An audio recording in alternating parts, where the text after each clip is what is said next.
So let's switch to English, please. I don't want to switch to English. English boring. I want to speak Russian English, Bulgarian English, Romanian Yeah, so English. not they. So what? Not they. In any case, If there's a walking impersonation of that, you got it. okay. So having insulted most of the people who are listening to this, let's start with this. Well done, well done. Continue. Okay, so hello, welcome to ThatITShow. The thing is that today we are going to be trying to deal with two things that mostly don't concern us. No, just one thing. Yes, and this is something called imposter syndrome. And this was my theme and my topic that I want to talk about, simply because when you take a look at what people or what groups are more likely to have imposter syndrome, it includes almost everything that we are. So basically achievers, minority groups, students, academics, professionals, and creative professionals. So we fit almost every group that we... A good thing that you said almost. So let's roll the intro and let's talk about what imposter syndrome is, how to fight it, and how to realize that people around you also have it.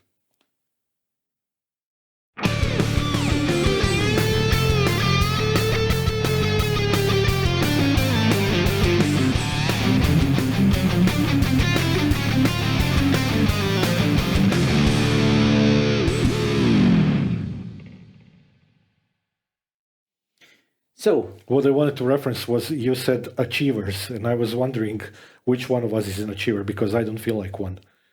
That's imposter syndrome. The thing is that when everybody is mentioning achievers, they're mentioning using either overachievers or high achievers. But I think that the imposter syndrome is simply the result of you trying to compare yourself to everybody else. And as soon as you achieve something, you are usually better than somebody else. So you suddenly think that why am I better than a single person? So this could or can be a problem. So I think that what creates the imposter syndrome in achievers is simply achieving anything. Sometimes because they are achieving something that they think that they are unable to do it, and sometimes simply because they seem to think that if they are able to do it, everybody else should be able to do it. Oh, that's a good topic. Can I expand on that for a second? Yes. Now, let me preface everything that I'm going to say by saying that this is not me dunking on myself or on you, but I'm going to use both of us as an example for a second. There is a reason why, trust me. Okay. For over/underachieving, let's say, explanation.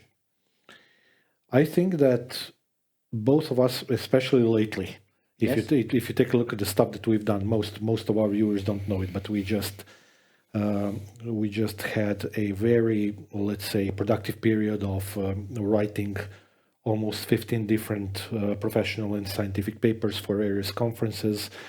I also delivered. I would call it creating. Creative. We were creative. Yeah, we were doing a creative part of the job. I did a paper for my PhD. We are doing some papers with our students. You and our other colleague delivered another set of papers for another conference. So we are in a really productive and I would say high achieving period.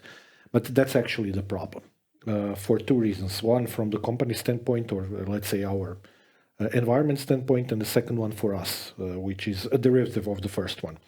Because that kind of shows us that we can achieve that.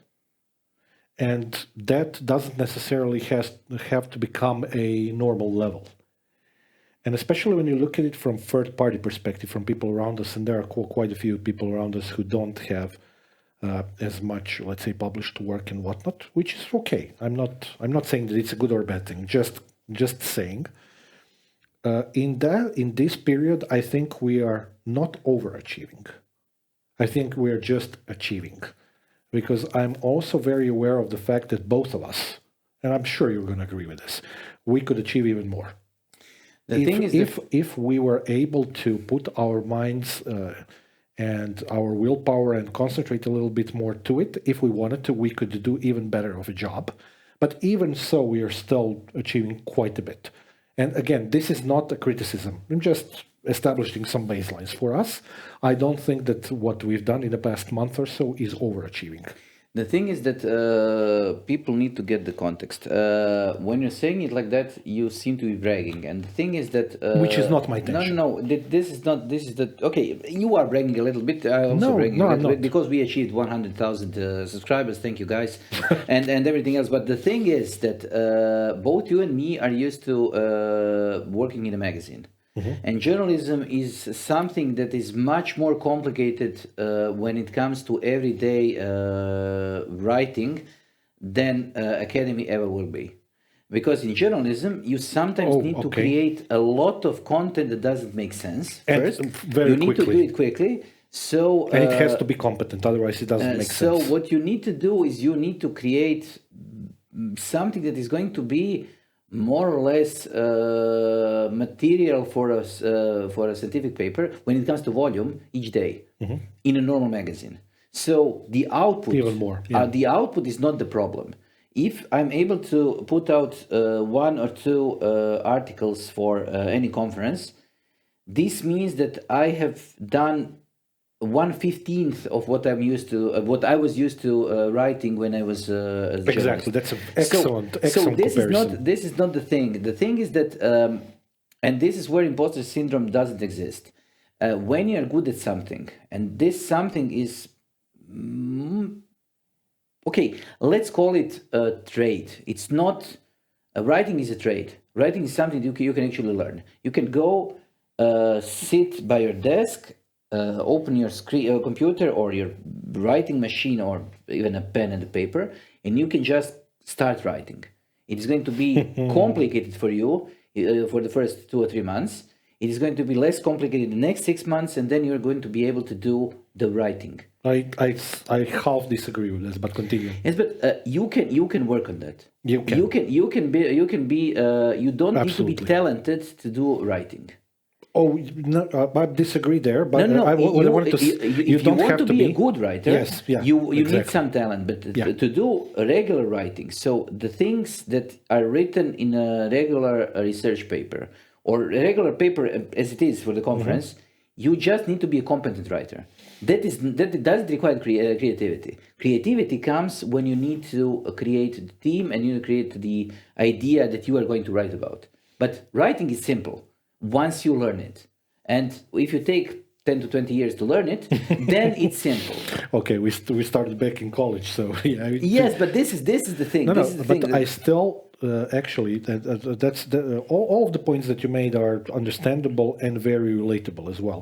I do think that there is a kind of a binary distinction in terms of not necessarily. It doesn't have to be talent. It has to be something. It has to be some kind of a spark that you have.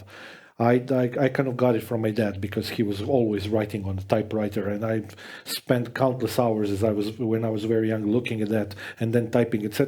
It kind of like became natural habitat for me. But what I wanted to say is that there is a binary distinction between writing and writing well, and there's a difference, exactly as you pointed out there, which is completely binary, and there are almost no exceptions to the rule that no matter how many hours you spend doing that, you are still not going to be able to write that well. Okay, but you can get better always. Yeah. And this is one thing, by reading, by understanding where you are less capable and trying to understand what you need to do to be better. You need to be able to edit your own work, so you need to be able to actually become a third person when it comes to your own writings. But these are the things that you learn. Editorializing is something that you can learn. Yes, definitely. and this is something that is much more complicated to learn if you are doing it indirectly. So if you are implying or you don't understand that you're right now trying to learn to write, it's going to be much more complicated for you because you're going to be telling to yourself, okay, I have written something, now I need to make it better. But you need to say, okay, somebody wrote this needs to be better, then I need to understand why did I write this. So once you externalize the thing that you are trying to do, you're going to be much better at writing. But this has almost nothing to do with the thing that we are dealing with, because there is. because this is the exact opposite of the imposter syndrome. No, you're wrong. If you are one of the things, this actually at the end of the thought process, one of the ways in which you solve the imposter process, imposter syndrome, is, as you correctly pointed out, working at it. As time goes by, you become better and better and better and better and better. Therefore, losing the feeling of that imposter syndrome that you're overwhelmingly feeling as you start doing something, if you're rational enough. But there's a counterpoint to that which is very, very important. You can get rid of that by approaching it in a completely different manner. And there are a couple of things that you can do there. There's a gazillion, but I know two. First and foremost, and this is the whole ethos that we are trying to have with our students and whatever we do, generally speaking, which is you have to humble yourself as much as possible to accept that you are not good at something when working on something. Therefore, establishing a baseline of, I know zero, let's start working towards something, because that alleviates both the imposter syndrome and it alleviates the disappointment. If you are strong enough to put it into practice. The second part of that is, and there are actually, I read a couple of science papers about this, which make a hell of a lot of sense to me in this regard. And we have a couple of ex-students of ours who now became our assistants, who have this problem it is quite pronounced. But I think that everybody has this problem. Yeah, I know. But if you're dealing with, let's say, a close group of people who are at least somewhat competent to do the things that you do, or that needs to be done or written or whatever it is, then the fact that you're sitting at a table with the same people who know something about this, you have to internalize that and learn to treat that as, maybe I'm supposed to be here, which is, again, something that can help you alleviate the imposter syndrome if you are capable of managing it for yourself. Okay, let's go back to the start, or maybe even before the start. Let's redefine what the imposter syndrome actually is. Okay. So I know that you have your definition. I also got actually, one. I have papers as well. Yes, you have papers. I know, because you are the achiever. I'm the not so achieving guy. I just asked ChatGPT to help me, and then I got the first reference that I got, so that it is an actual reference. So basically, it's a pattern. It's a psychological pattern. It's not ailment by itself. And the idea is that there is a pattern when an individual is able to take a look at their skills, talents, or accomplishments, and then start to doubt it. So they start to internally think that what they did and what they are doing right now is not good enough. And then they feel like they are an imposter, or they don't belong in the society, or in the part of the society, or in the group, in the whatever it is, where they are doing something. And this is something that is problematic, because imposter syndrome is not easily solved or removed by people telling you that you are actually doing good.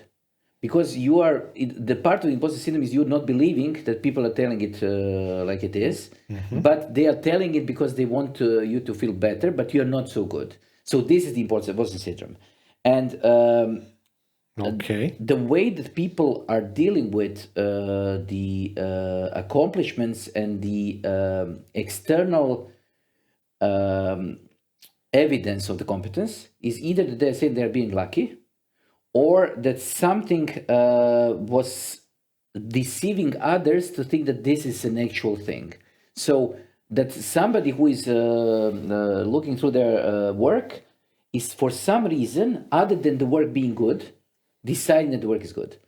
So maybe that today this is the best thing that you have seen because you didn't see anything other today. Or you just saw something awful, so this is the better work. Or like a relative scale. Yes. And this is the problem, that is created inside your mind. It's not the problem that is outside. And the reason why this happens is that because people don't realize it exists.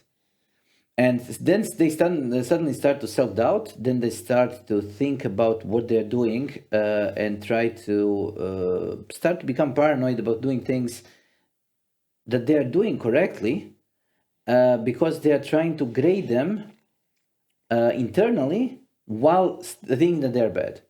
So they have preconceived conceptions about what they did. The equation that you just described is easily describable in one sentence.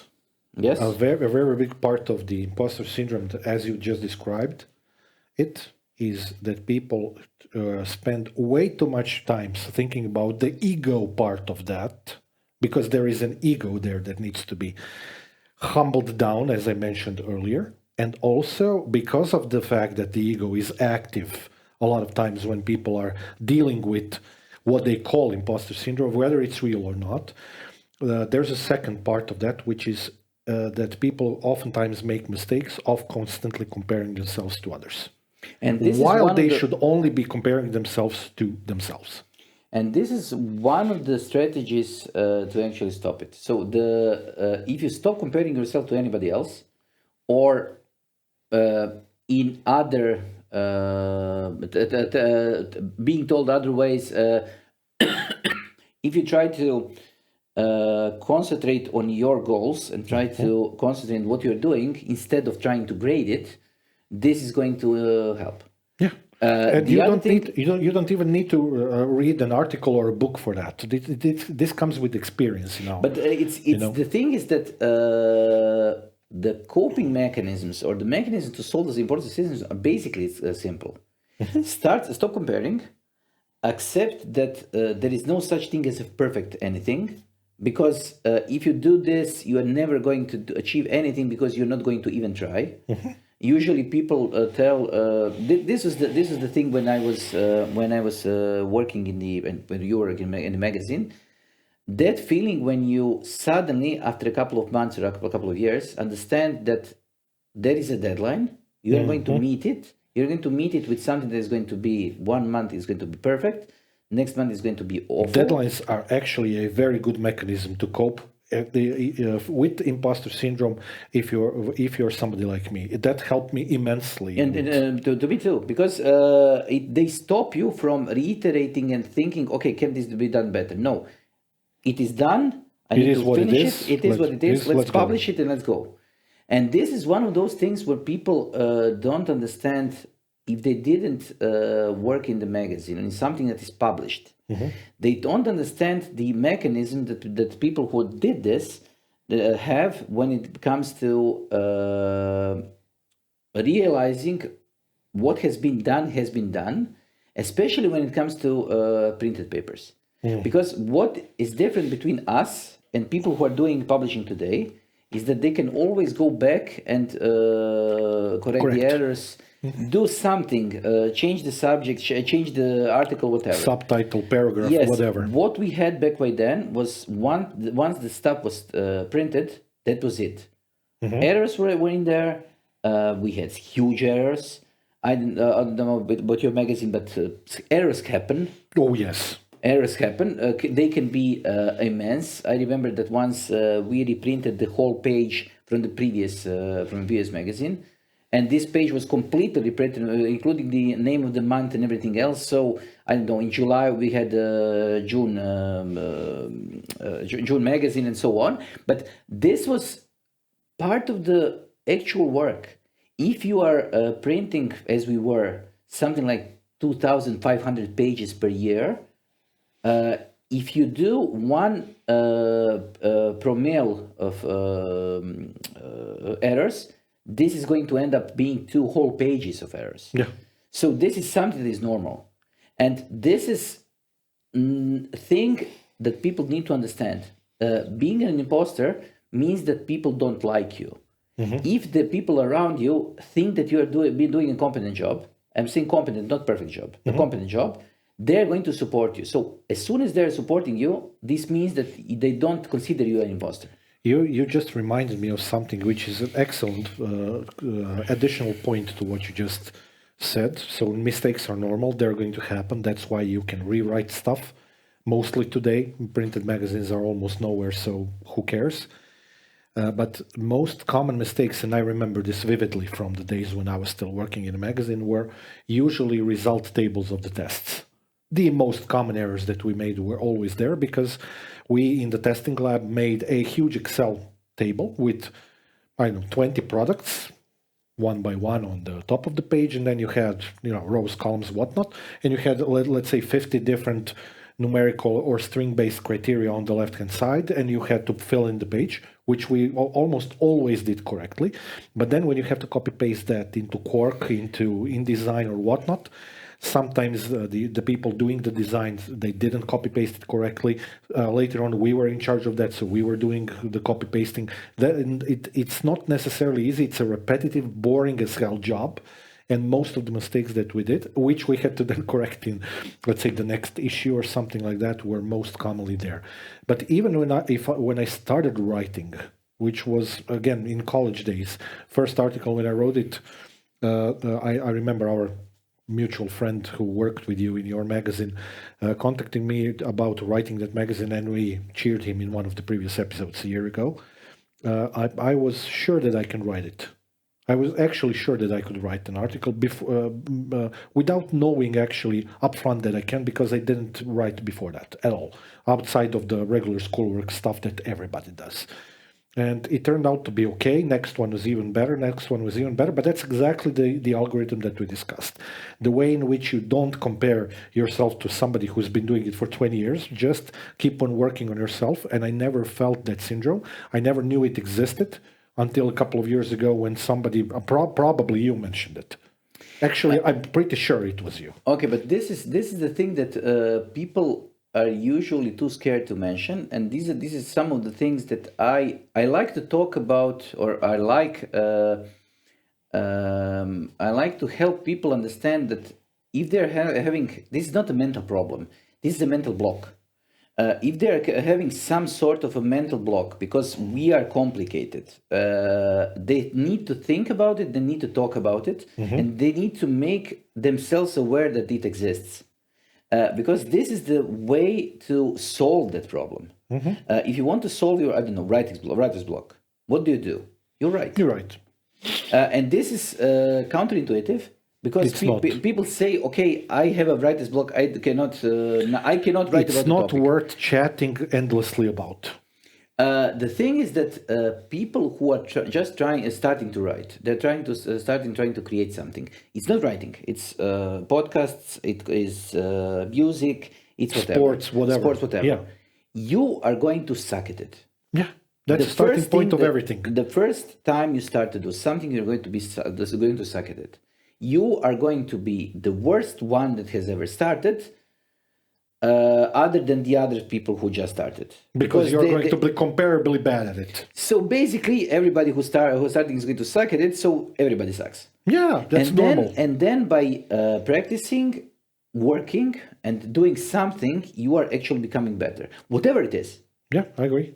And this is one of the points that one of our colleagues made. When he decided he's going to learn how to play harmonica and how to paint. Okay. You know who I'm talking about. Yeah. He actually managed to do both of those things in, 3 months or so. He wasn't perfect, but he was passable as somebody who has a hobby in harmonica and somebody who has a hobby in painting, which is completely fine for 3 or 4 months of trying. And that proved to me that it is possible to actually try to do something and just learn a skill. Persist in trying to learn something, and you are going to get better, inevitably. Actually, going back to something that you said, I was really not trying to brag about anything, because I think that what we did in the past month is way below what we can do. It's not worth bragging about. And the reason why is exactly, you pointed it out correctly. I completely forgot about this. You reminded me of the fact that I remember my statistics when I used to write for the paper. I used to write between 170 and 190,000 characters per month, which translated into pages. I know the numbers because I analyzed them actually when I stopped doing that job. Is something like 50 written pages of the format of the magazine that I had, which was a little bit, in terms of the width and the height of the page, it was a custom format.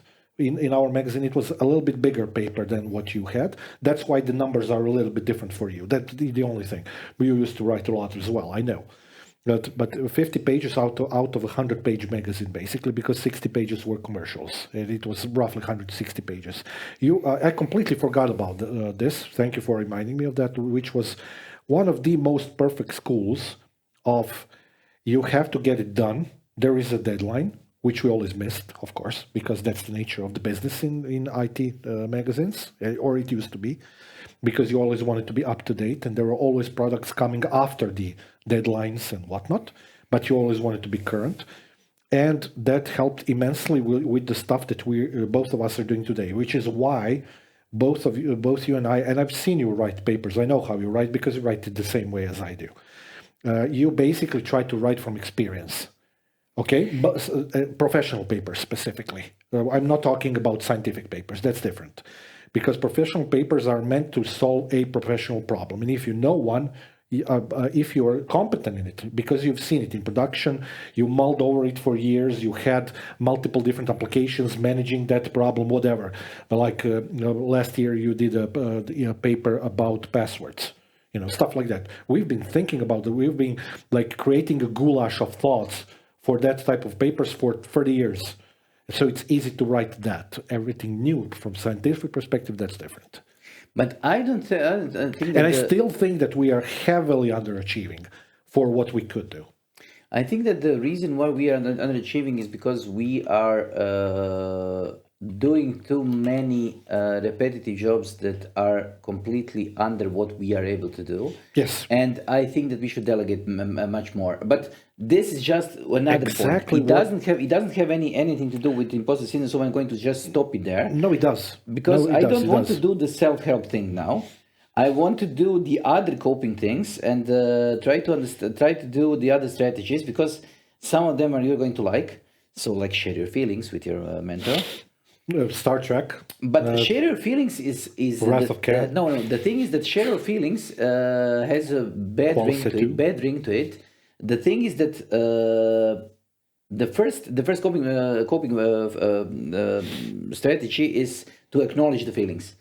Acknowledging the feelings in this particular case doesn't mean that you are acknowledging the feelings. You're acknowledging that you have an imposter syndrome, and you are trying to get the rest of the team to reassess you and tell you, okay, you actually suck, but you suck so little that you are good at this, because everybody sucks. Your writing sucks, my writing sucks, everybody's writing sucks. Okay. You can always find a flaw in everybody's writing, everybody's output, and what everybody did. But the thing is, you need to acknowledge that the part that sucks is much smaller than the part that actually makes sense. Because this is the way to go forward. Two things. One, you actually eloquently explained to yourself and to our viewers what I've been doing for the past year. This is exactly what I've been doing for the past year. I've been offloading stuff from you and me and from our colleagues to our younger generation of assistants so that we can start working on other stuff, because we are getting to, I think, a part of our lives in which a lot of things have become so stale. We're just repeating, as you said, everything. So that's the first part of the problem. Second part of the problem is that we have created, we published a book. We created two a podcast. You two books. I published one book, a podcast. Now we are deciding on what to do next. And I think TikTok is for you. No, OnlyFans. I only opened the OnlyFans. Colonel compiling OnlyFans channel. I decided to open this is the exclusive. I decided to open OnlyFans to I need to check two things. I wanted to check how the students are going to react to it. The reaction was amazing, because they don't believe me. They don't believe that it exists. I do. I know that you should. Yes, and the other thing is I want to create an OnlyFans account that is going to compile the kernel. So I'm going to do the kernel compiling OnlyFans in account. An endless loop. Yes, it's the thing as with porn, but it's also an endless loop of the same thing, but I'm going to compile the kernel. Yeah. So I'm completely on topic when it comes to the site. The topic is wrong, Yeah, it is. but That's why it's going to be execution is going successful. yes, the execution is Yeah. going to be fine. Okay, so but this is the reason why I try to do this is simply because this is the opposite of imposter syndrome. I am the imposter there. yes, yeah, okay, that's good. And this is on purpose. Yeah, I know, I understand the ethics and the psychological process behind it. But going back to what I was saying, the second thing is because of the fact that we humans are mostly wired to compare ourselves to the others. That's just a fact. There is a way of actually using that and ending up in a situation in which it's not imposter syndrome. And for me, that happened more than a few times when I was looking into the work in various areas of economy. It doesn't have to be writing. Of people who are actually good at something. At the end of the day, I said this multiple times. I used to do sports a lot. Sports develop certain things in you, and certain algorithm of how to become better. That's my algorithm, at least. But the last time when I was reminded that sometimes people imagine things, that's also something that we need to address, especially with imposter syndrome. It's a pathetic excuse not to do things as well at times. Okay, wait for it. And I think I mentioned the scene from this movie in one of the previous episodes. It's a good scene and it's a good movie. It's Sean Connery's movie that's called Finding Forrester. Okay. About an American writer who published one book, became super successful, everything, the money, the babes, the this, the that, then completely secluded from all of the society and whatnot, and didn't write the second book because he decided not to do so for a while. And then meets a younger writing student who kind of invades his life, and that at a certain point they start talking about writing. That's the reason why I'm talking about this particular movie. And the student actually kind of has exactly the imposter syndrome that you were discussing. And the Sean Connery in his character in the movie just sits at a freaking typewriter machine, and then he says, "Let's just start writing," and just starts writing. Yes. And writes a full page, gives that to that young student, and the guy reads it and says, "Jesus Christ." And he was actually trying to explain to him the advanced algorithm of typing, which, again, it can be kind of like metaphorically translated into anything you do in life. He said, first you write, then you edit, which is something that people don't understand oftentimes when they're doing, in this case, it's a writing metaphor, but again, it can be applied to various other things. First, you write. Completely, he started writing without, like unconsciously, because he's so good at it. Then he rewrites by analyzing with the brain. And then maybe in some sense, let's say the feelings and the emotions can get involved depending on what type of book it is. At the end of the day, books that are completely flat in emotional content are not necessarily successful. I mean, like many other things in life. That kind of humbled me, just like, again, another situation which I mentioned in one of the previous episodes, when I read the first article in first published issue of Byte magazine. Because for me, when I read that, I just wanted to obliterate and delete everything that I've ever written. Because, again, that's my version of the imposter syndrome, although it's not that. I was like, yeah, I was not good at that at all. It kind of pushed me in the direction of trying to work on it again. But this is the thing that is a problem when it comes to actual work. Because if you are, the imposter syndrome is you not feeling adequate enough. I don't feel now adequate enough, by the way, yes, you're but the thing is that you are always comparing yourself to the group that is surrounding you. So if you're surrounded by people who are as inadequate as you are, then the whole result is going to be, everybody's going to be happy because they are not imposters, but the result is going to be the average of the group. Yeah. And if you don't have anybody who is actually extremely good at it, so not an imposter, but somebody who makes everybody else look like imposters, this is going to bring the quality down. Yeah. The reason why you are so obsessed about the Byte having a amazing first issue is first because they chose the best news journalists that they had. The first issue is usually the one that is trying to draw the budget, so everything is polished to the extreme. So they took much more time than they had usually, and also the quality of the journalism that they had in the United States at Back this then, point yeah. was much higher than we had here. Yeah. Because we were starting. But we were learning how to create an IT magazine. But what I wanted to say is actually, if you can dislocate the ego from the equation and look at what I just described, and if because again we are wired to think about how the others are better than us at certain things, hence imposter syndrome, one of the most common reasons why we have it.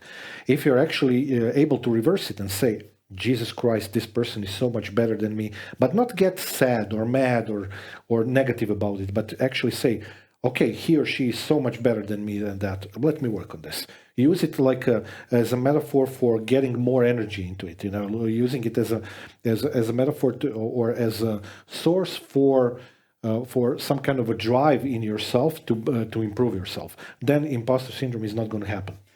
The other thing that you can do, and the other thing that is something that you need to understand.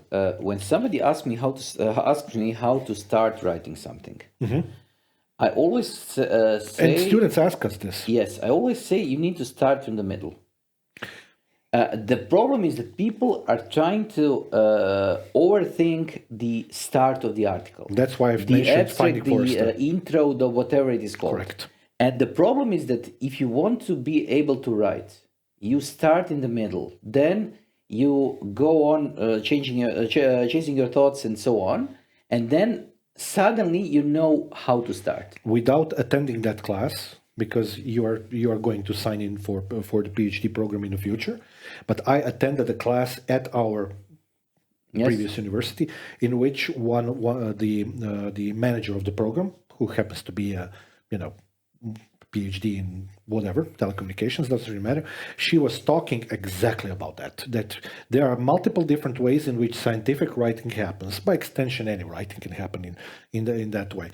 She explicitly said you can start from the middle and then work to the bottom, then work to the top, and then write an abstract of something that you're doing, which kind of got me thinking, because there are multiple, okay, you can start from the top and obsess, which is what a lot of people do. I don't do it that way. I try to use an approach that works for me given certain topic that I'm writing about. Okay, sometimes I write from the bottom. I write the conclusion first because I already know it, because I tested, retested, did hundreds of tests, so I already know what I want to write. And then I create, the visual representations, the graphical images, the graphs, the charts, whatever, and then move slowly to the top. And sometimes I write a paper, even in the book that we were writing together, sometimes the title of the chapter came to me last. At times. Yes, because the chapter should be the thing that explains what the actual content is. Yeah. And once you have the content, the chapter title is going to be completely. It's going to be easy to create. Mm-hmm. You're not going to create it. You're just going to name the chapter because you know what's in it. And if you're trying to create a name of the chapter because before you know what's in it, or you're trying to create content out of the name, it's not going to work. Yeah. And this is something that is completely normal. And you're actually wrong, but it's a bit more difficult. That's called prolific. Yes, writing. but okay. You can always create an article out of thin air based on anything once you have done a couple of hundred of those. Yeah. So I remember that once back in the day when I was in a magazine, we used to have we had a lot of time waiting for something. I think it was either graphics or something. So everybody was in the magazine. Everybody was not doing anything. And we decided that we are going to be writing 1,000 characters on half-empty glass. Mm-hmm. And the idea was try to come up with something that makes sense. And everybody was able to do it. Mm-hmm. Because it was just a simple thing to do. You just sat down and you wrote 1,000 characters about an empty glass. Mm-hmm. or half empty glass. So That actually what you're describing is called training. yes, but if you are doing something like this is training. But also this helps against imposter syndrome, because Exactly. because you realize that you are at least good enough, because you are able to do the same thing as the others. And since the goal is not pinned down, there is no a goal. You know, you need to create 1,000 characters. There need to be words. There need to be sentences, but there is no written explanation how they should look like. So suddenly you are able to create the same thing as the everybody else, because everybody has created their own thing, and there is no competition there. Two things you just reminded me. So one, the second thing is going to be related to the work that we do, and it's a criticism of some of the stuff that we don't do well. Not we, generally our corporate entity as such, being the private university. But before that, I just want to kind of remind both you and me about the fact that sometimes when we were doing the magazine editing, because that's what we used to do, writing and then editing, the rules are much more strict than in writing a book or writing a paper or whatnot. In papers for conferences or journal papers, whatnot, there are many of them who don't have any limits. You can write 50 pages or 10 or 4 or 6. There are conferences and journals that strictly ask you to do 4 to 5 pages or 6 pages, whatnot. In a magazine, that was much more strict, at least in my magazine, because we had a rule that the article needs to be from top to the bottom. Like, it needs to fill the space of the page completely. There Yes. shouldn't be an empty row or something. There needs to be basically content from top left to bottom right, without any tricks. But this is the trade part of the journalism, because Yeah, it's stuff that you learn with it's time. It's easier when the article is long. Because what you can do, you can play a little bit with the spaces. Which is counterintuitive to a lot of people. Yes, because you can play with the spaces, you can play with the page or the line alignment and so on. So you can achieve some number of characters, and then you're going to be left with, I don't know, somebody's going to tell you, I need 500 characters more. Yeah. But this is the thing. When somebody tells you that they need, I don't know, 400 characters. Less. No, 500 less is easy. But It's not. If they need 400 characters more, it's much more complicated, because you cannot usually redo the last thing that you written. Which is what people usually try to do. So what you need to do, you need to go to the text and then create additional adjectives and create additional sentences somewhere in the middle of the text, because if you try to rewrite the ending, you're going to probably mess up the entire article. But this is actually a part where the imposter syndrome can really kick in. Especially for your own article. Don't know about your experience, but if they tell me that I need to make it shorter, I'm in a hell of a lot of trouble. But if they tell me to make it bigger, it's easier for me usually. Not saying always, but usually. But if I try to do exactly what you just were saying, I was like, what the hell should I write about? This is where the imposter syndrome happens for me at times, because I'm not sure that I want to change that, not because I think that my paper or a book or a chapter or whatever is good enough, not because of that. It's because, do I have something valuable to add? Because in magazines, you can actually afford to write an additional paragraph about something that is not necessarily very valuable to fill in the space, and we used to do that. In the paper, you don't want to do that, and they will call you out on it if you do it as well. Or on the other hand, in one of the papers that I was writing the last week, they called me, okay, this is fine, everything is written nice, but can we have more content in it?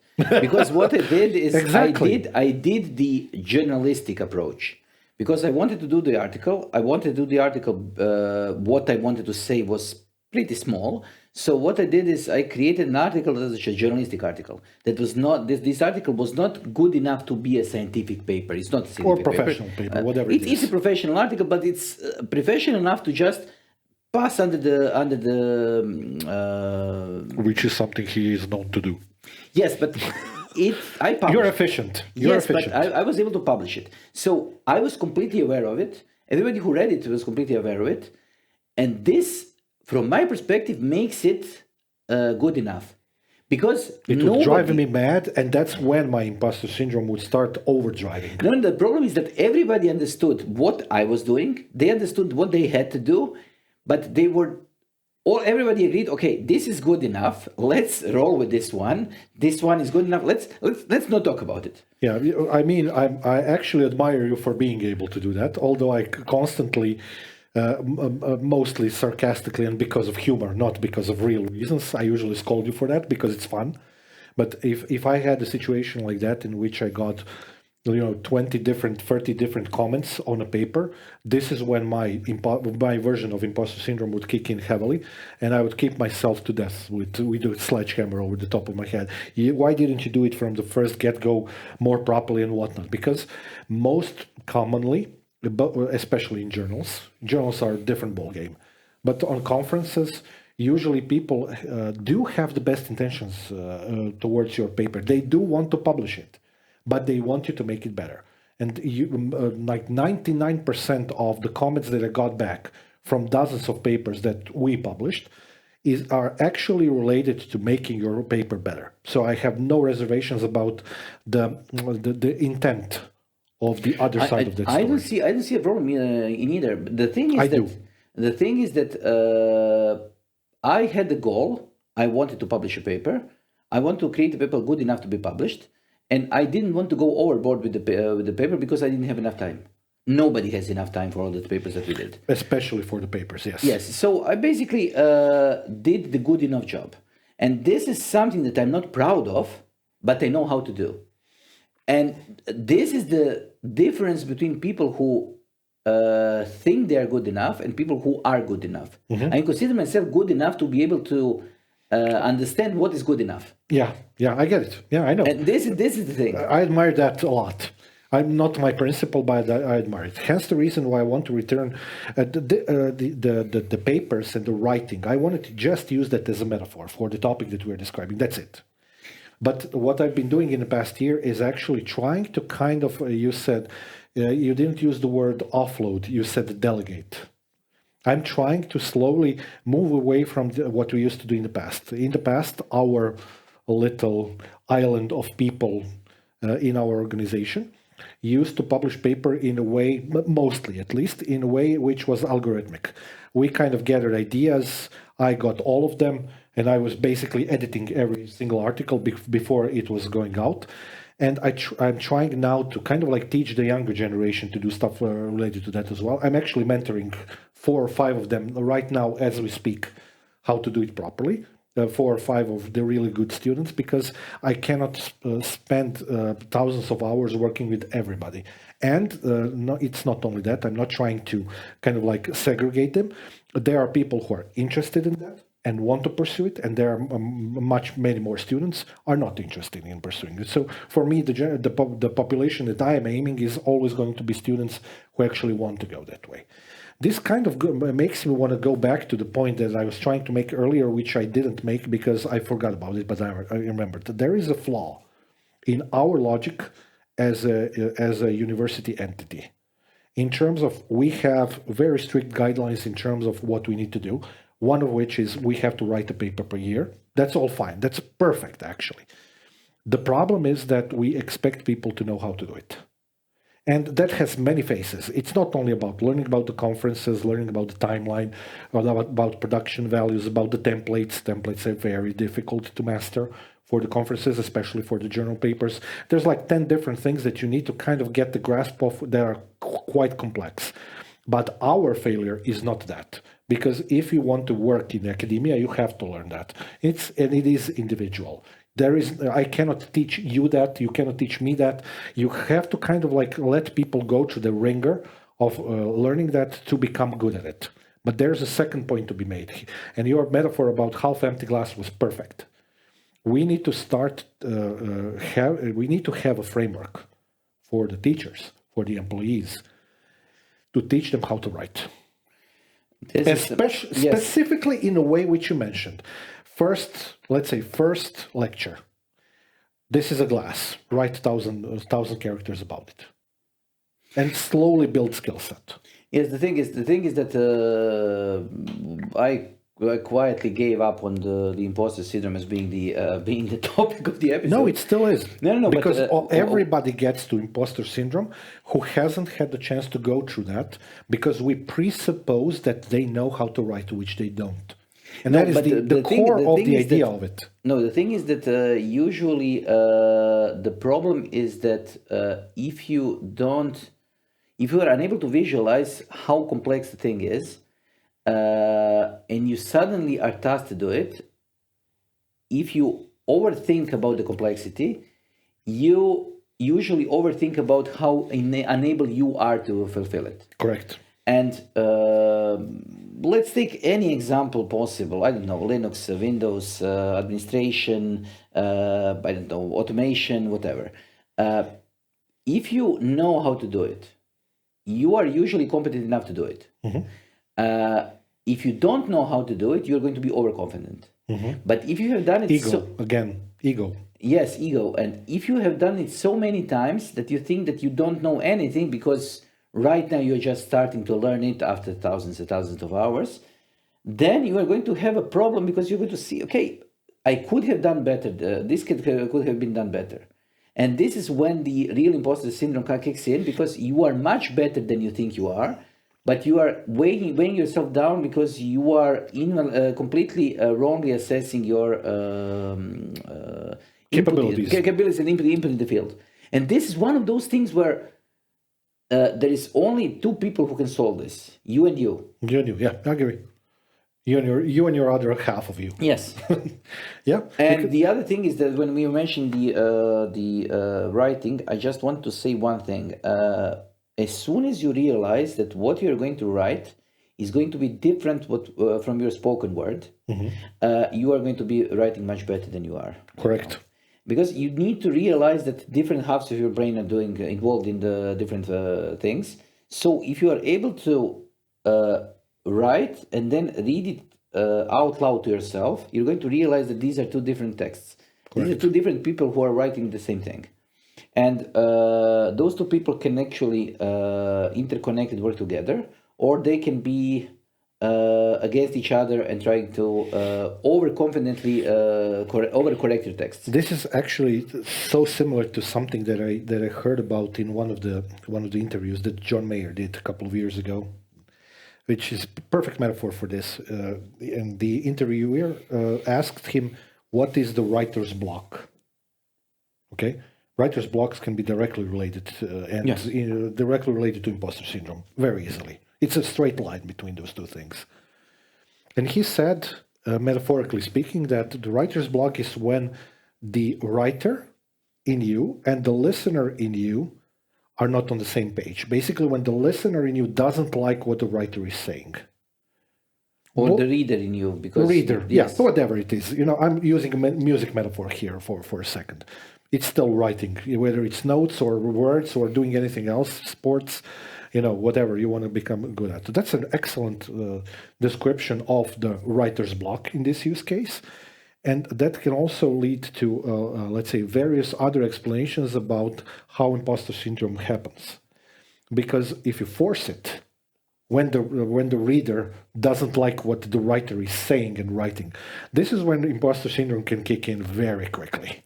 Because if you are forcing yourself to write it, it usually doesn't come out good, whatever it is. Is it a song? Is it song lyrics? Is it song music? Is it article? Is it a paper? Is it a book chapter? Whatever it is, it usually doesn't flow. And that's actually a partially emotional component of writing. Again. Okay. In any case, I think we have covered almost everything that could be covered by when it comes to imposter syndrome, but also we have done this opposite thing. We have done almost everything that we can do about how to battle it. Yes. Because whatever we said today was more or less our own ways of coping with it. Because I rarely have imposter syndrome. I can have it. I have it sometimes, but it's usually the first time when I'm introduced into a group of people. As soon as I get the first 10 to 15 minutes of understanding how the thing looks like, I usually can, I would say, do an educated guess on how good I am, and be as objective as possible as I can be, and then say, okay, I can do this thing. And the only problem with this is that you maybe notice this. I always need an example of something. I cannot do Yeah, anything. practical dude. I need an example, because when I see the example being done, I can do it. I can first copy it and then do it better. If I don't see the example, I have no idea how to start. Two things. That comes from A, you being a practical dude, and B, you being bludgeoned to death in year 1 and year 2 in our college by a boatload of theoretical things without explanation why it's important. So it's your allergic reaction to that, coupled with the fact that you're a practical dude. Hence the result being that you didn't finish that college because it was overwhelming for you. The approach of that was not suited to the things that you wanted to learn. It wasn't overwhelming. It was both overwhelming and underwhelming. Yeah, I know. Intellectually underwhelming, while humanly overwhelming with the things that are... It was covering wrong topics in too many details, and some topics not at all. Yeah, I know. This is a problem, because if you're trying to create a world picture or the image of the world around you, and try to create the concept of how these things works, suddenly you have a problem, because you are trying to understand something and you are giving just glimpses of some things, and nobody's trying to paint the big picture. Yeah. And this is how the previous college looked like for me. Yeah. I don't know, computer graphics. Computer graphics, some mathematics that cover it, and then, okay, that's it. But without any context about the entirety of the IT around it. Yeah. And this was a big problem for me, because I need the bigger picture first. Then I need to understand. And the way I'm doing it right now, I usually overwhelm myself with the big picture by just listening to, I don't know, hours and hours of audiobooks or reading papers about the big picture, and then try to do something which is part of the big picture. So, for example, I don't know, when I was creating the 602, I think a couple of years ago, what I did is I went for one of the podcasts that was doing the microprocessors and talking about microprocessor assembly programming and so on. And then just listened to the podcast for, I don't know, 24 hours. And after this, I said, okay, these are the things that people are usually talking about. I wasn't interested in particular things. I was interested in how the framework... because you already worked in assembly 100 million times and you know what it does. The thing was, I wanted to know what do people right now, what are they interested in, and how do they talk about it? Yeah. And then I can... That's called market research. Yes, but it's all research. Let's not call it market. Let's call it research, because let's call it sidegut research, because this is the idea that I had. I wanted to know what is happening right now. How are people perceiving the old processors right now, 40 years after they have been created? And the second thing that I wanted to say, going back again to what I've been doing in the past year, that's exactly the reason why I started divesting stuff related. Specifically, I'm again talking about writing and the papers that we did. Because I noticed the fact, and one of our colleagues openly stated this. He said that he doesn't feel good enough at writing, and especially in English. You know who I'm talking about. So it's much better to him, although he's both older than both of us, basically, which sounds weird, but it's not. But he knows that we are good, both of us, at editing stuff, that our English is way better than what he's able to write on a piece of paper or say. Basically, that's his version of the imposter syndrome in practice. I noticed that in him. I then noticed it in our second colleague. Then I noticed it in our younger colleagues who now are doing assistant work and whatnot. And I decided that listening to some of the inputs that you made, which was, you need to learn about this, you need to understand that this doesn't work this way, whatnot. You are a very good, advisor in this respect, because I sometimes lose I'm a little bit too rational at times, and you understand a little bit of the social interaction in some things in our workplace much better than I do. The credit where credit's due. He's like my, like the what's it called? Like my wheel at times, pointing me in the right direction. But here's the breakdown of this. Exactly what I've been doing in the past year is trying to work around specific portions of imposter syndrome in the people that are surrounding us, specifically in the publishing part of the work that we do, so papers, conferences, journals, whatnot, work related to lectures, work related to lab work as well. There's some of it there as we speak. Actually, I had a conversation about this with one of our younger assistants today. So I'm trying to establish a different, it's not a set of rules, it's a set of practices in terms of how to guide people through that, because I edited so many of these papers in the past 5 or 6 years. I have loads of experience with different conferences, journals, whatnot. So I know how it works, but it's better if they work, if the newer generation works in an organized, streamlined fashion with somebody to ask a question. Therefore, it's group work, basically, what we are doing, which is one of the ways in which you can also, so guiding guidelines, the kind of like mentoring them, so that they feel a part of the group who is working on the same problem, that can immensely help with the imposter syndrome problem. Okay, let's finish here. Okay. Let's finish here because I want to say that we have done almost everything and more than I was hoping for. This has been the ThatITShow. This has been one of the shows that has been recorded just after we did this 100,000 subscribers. So thank you again, guys and girls and everybody else. We'll see you next time. Yeah. And this is Vedran. This is Jasmin. Bye.